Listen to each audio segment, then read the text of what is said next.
अस्सलाम वालेकुम my YouTube family, कैसे हैं आप सब। उम्मीद करती हूँ आप सब खैरियत से होंगे। And how are you friends. इस टाइम मुझे फ्लू हुआ हुआ है। आप लोग प्लीज़ मेरे लिए प्रे करें ताकि मैं जल्द से जल्द ठीक हो जाऊँ। प्रे फॉर मी।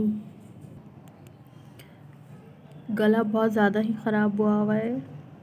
मौसम इतना ख़राब हो गया है, मौसम की वजह से सबके साथ यही प्रॉब्लम्स हो रही हैं। आई होप आप सब सही हो, आप सबके साथ ये प्रॉब्लम नहीं हो रही हो। मेरी मदर को, सिस्टर को, भाभी को, मुझे और फैमिली में काफ़ी लोगों को ये प्रॉब्लम चल रही है। वायरस स्टार्ट हो गया है ना, मौसम चेंज होते ही। आप लोग प्रे कीजिए